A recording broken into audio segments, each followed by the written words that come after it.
these days, everybody's talking about teams. Josh Burson is talking about the rise of teams.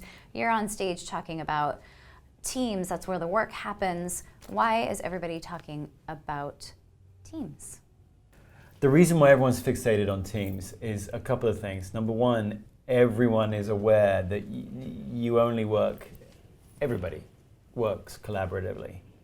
Everybody relies on somebody else in order to get something done. What is the question you always ask on stage? How many of you are in a job right now that requires no collaboration with anybody else? Okay. And nobody raises their hands ever. Everybody's in a job where they are part of, so it could be a small team, it could be a bigger team, but they're part of a group of people that rely on one another in some way. It could be like a baseball team where you come up to bat serially. It could be like a football team where you're playing set roles at the same time. It could be like a basketball team where you're improvising more, although you have some vague roles that you're filling. So there's different sorts of teams, but everybody works on a team. And more, people are working on teams that aren't viewable, seeable in the org structure of who reports to who. Why do we need to see that? Why do we need to see who reports to who boxes on an org chart? No, we know why we need to see that, but what did you just say? I said most people today are actually, their teams that they're working on are not teams that are defined by who reports to who boxes on an org chart. So if you think about it, most work today, from how nursing has changed, to how hospitality is done, to how people are organized in manufacturing facilities, to how software code is written, to how consultants in professional services do their job. All of those different sorts of teams are dynamic, agile, cross-functional, cross-departmental teams as people come together to get work done. Now, some teams have walls, like you're in team number 302 because you are in store number 302. Okay. That store is a team. So there's no question, you're a restaurant, 307 or whatever. But an awful lot of the work, even inside the restaurant and inside the store, is going to be on a dynamic team that is invisible. So the funny thing is about the world that we live in today, most of the work, not all, but most of the work happens on dynamic, agile, ephemeral, temporary teams. And yet, most of the stuff that we do to try to get better work or to try to enhance the experience of work is deployed against teams that aren't these teams. So they're deployed against the who reports to who boxes on the org chart. Employee engagement surveys are deployed against who reports to who boxes on the org chart. 360 surveys are deployed in the same way. Okay. Performance reviews, they're deployed in the same way. So work happens over here, but all the stuff that we do to try and make work better happens over here. It's like, wait, what? The work's here, all of our stuff is over here because we don't see these.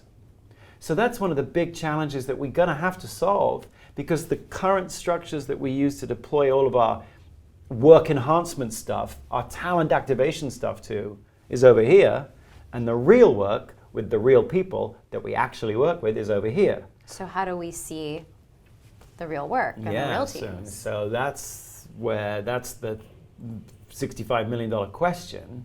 How do we see the real teams? Do you want to know the answer? No. Okay, then we're done here. Thank you for coming. So of course, these teams, these structures here, are a manifestation of the way in which we make sense of the organization centrally. And they're actually an extension of our financial systems. This is this department, this is this department has this much headcount, this department has this much budget. These are actually financial systems. Okay. Those are needed. Yes, and the source of truth for who is in which department, how much headcount do you get, is who? The team leader? No. That's always the answer. I'm sorry. Who's the source of truth for who reports to who in which department, paid HR. what? Yes. The source of truth is HR for this structure. But who's the source of truth for which teams exist? Ding, ding, ding, ding. Michelle? Michelle. Team leader. Team leader. Yes. So the source of truth is like, who's the source of truth? For which teams exist and who's on them? Team leader. Do you always use team leader interchangeably with manager? Like, could we? I just use team leader because it's anybody who's running a team.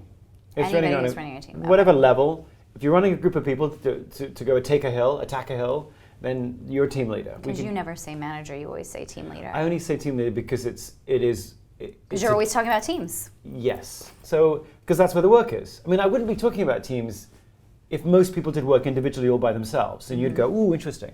But we have to talk about teams because that's where the work is. So the first thing is, who's the source of truth for which teams exist and who's on them? Team leader. So we ought to build tools that enable us at the first thing has got to be, do we have a tool that enables a team leader to be able to create teams, invite people onto the teams, remove people from the teams, have many teams at once? Like, we need that. Almost all of our talent management tools fall at that hurdle because they're structured like this. If you look at the way kids play Xbox or FIFA or Madden or whatever, the very first thing you can do in any of those video games is make your own team. Okay. That's the first thing we ought to do in this world of talent activation because that's where talent gets activated. So the point in those games is to assemble a really good team. Yes.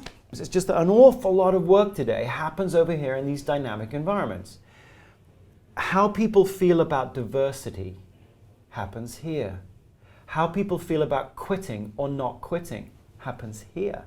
How people feel about growth and their development happens here. How people feel about innovation happens here. So if you deploy your diversity training programs against this structure, you just miss the work. If you deploy your innovation training against this structure, you miss the work. If you deploy engagement survey just against this structure, you miss all of this. Okay. That's the biggest reason why everyone's talking about teams today, is that everyone's realized work happens here, a lot of it, and more of it over time, and most of the stuff that we do to try and enhance the employee experience happens over here.